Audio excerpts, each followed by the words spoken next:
আসসালামু আলাইকুম রহমতুল্লাহ। জুলাই বিপ্লবের পর ৩৬ জুলাইয়ের পর এই দেশে শান্তি প্রতিষ্ঠিত করার জন্য বাংলাদেশকে চিরস্থায়ীভাবে সুন্দর এবং দুর্নীতিমুক্ত, শোষণমুক্ত, গণহত্যামুক্ত করার জন্য যেই কাজটা সবার আগে করার দরকার ছিল, সেই কাজটা হচ্ছে যে আওয়ামী লীগের নাম নিশানা পর্যন্ত মুছে দেওয়া। যে আওয়ামী লীগ নামটা যে উচ্চারণ করবে এই দেশে, তাকে অর্থদণ্ড করা, এমন একটা আইন করার দরকার ছিল। যেই দল রাষ্ট্র ক্ষমতাকে ব্যবহার করে নিজের দেশের সেনাবাহিনীকে হত্যা করা থেকে শুরু করে, শাপলা চত্বরের আলেম ওলামা থেকে হত্যা করা শুরু করে, স্কুলের ছাত্র, সাধারণ জনগণ, সর্বশেষ জুলাই বিপ্লবীদের উপর যেই গণহত্যা তারা চালাইছে, এমন একটা দল,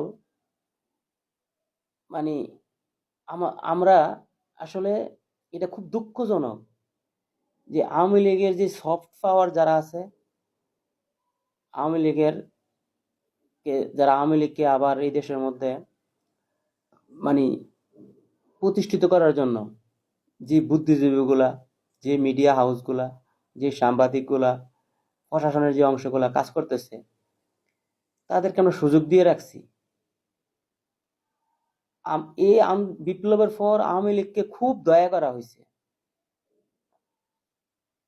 এই বিপ্লবের পর আওয়ামী লীগকে খুবই এহসান করা হয়েছে, ছাড় দেওয়া হয়েছে। আওয়ামী লীগের যদি যদি বিপ্লবের কে প্রতি বিপ্লবে আওয়ামী লীগ রূপান্তরিত করতে পারতো বা পারে, এখনো যদি পারে, ম্যাসাকার করে ফেলবে। ঘরের মধ্যে ঢুকে তারা মানুষকে অস্ত্র ব্যবহার করবে না, তারা জিহ্বা টেনে ছিঁড়ে ফেলবে। একটা হায়নার দল আওয়ামী লীগ। কারণ এটা মূলত এটা আওয়ামী লীগ না, এটা ভারত লীগ। একটা ভারতের দ্বারা প্রতিষ্ঠিত, সংগঠিত, পরিচালিত দল হচ্ছে এই আওয়ামী লীগ। এটার নামটা আওয়ামী লীগ না হয়ে হওয়ার দরকার ছিল যে ভারত লীগ। যখন এই দেশের মুক্তিকামী জনতা আওয়ামী লীগ নিষিদ্ধের জন্য দাবি উঠাইছে, তখন আরেকটি দল তাদের পক্ষে দাঁড়াইছে। ওরা তাদের নিষিদ্ধ চায় না, তারা সুপ্পুর পদত্যাগ চায় না। তারা যে ওয়াকার আন্দোলনরত জনগণের উপর গুলি চালানোর নির্দেশ দিছে, তারা সেই ওয়াকারের পাঁচ আটে। ওয়াকার হাসিনার নিয়োগপ্রাপ্ত একজন সেনাপ্রধান। হাসিনার নিয়োগপ্রাপ্ত সেনাপ্রধান নিঃসন্দেহে সেটা ভারতের পছন্দের ব্যক্তি হবে। যে ওয়াকার বলে যে পিলখানা বিষয়ে পুনঃতদন্ত করা যাবে না, সে প্রকাশ্যে বলছে।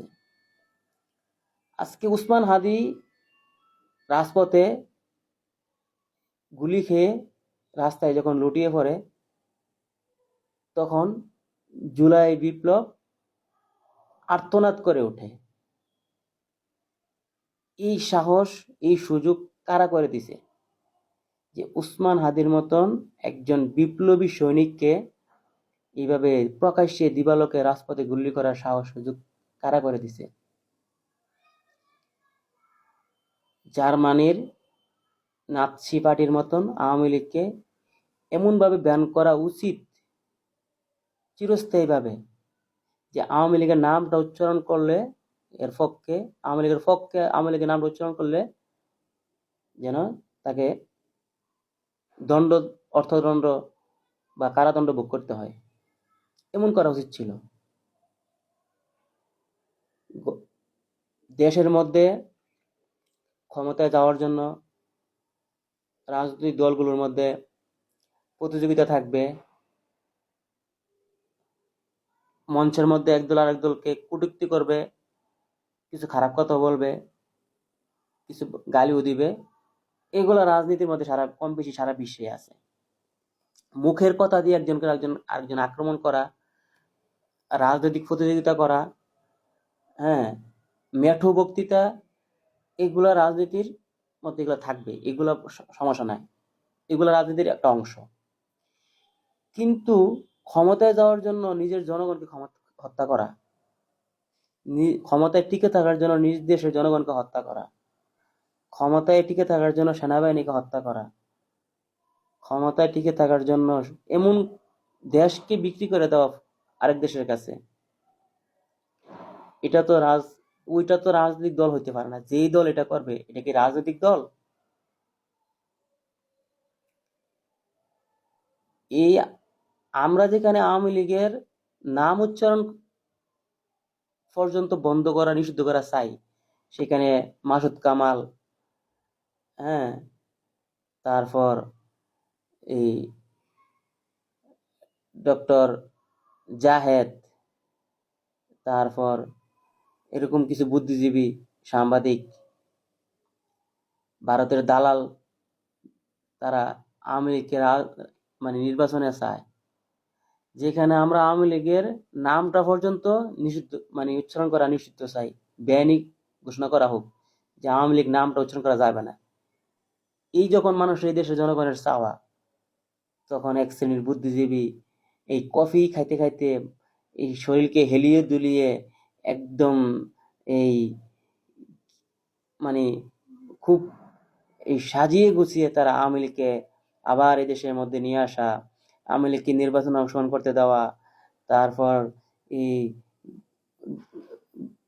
গণতন্ত্রের নামে তাদেরকে আবার প্রতিষ্ঠিত করা, এই সুযোগগুলা পাওয়ার কারণেই ওই খুনি সন্ত্রাসী দল এখন তারা বিপ্লবীদেরকে হত্যা করার সাহস পায়। আমি অনেকবার অনেক জায়গায় আলোচনাতে বলি, আর একটা বিপ্লব হবে দেশে।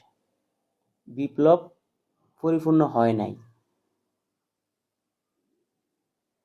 ভারতের মাথা খারাপ হয়ে গেছে। ভারত এই দেশকে তার নিয়ন্ত্রণে রাখার জন্য হেন কোনো কৌশল নাই যে ভারত করবে না। সুতরাং আমাদেরকে আরেকবার মরতে হবে। এখানে যে আওয়ামী লীগের যে ডিম গুলো রয়ে গেছে না, এই ডিম গুলো ফুটতেছে, ভারত এগুলাতে তাওয়া দিচ্ছে, ভারত তাওয়া দিচ্ছে, উত্তাপ দিচ্ছে, এই ডিম গুলা ফুটতেছে। এই ডিম গুলা ফুটটা, একটা কথা মনে রাখবেন, বিষাক্ত সাপের বাচ্চাও বিষধর হয়। যেই সাপ বিষধর, তার বাচ্চা বিষধর হয়, সদ্য ফোটা বাচ্চাটাও বিষাক্ত হয়। এই হচ্ছে আওয়ামী লীগ। আসসালামু আলাইকুম রহমতুল্লাহ।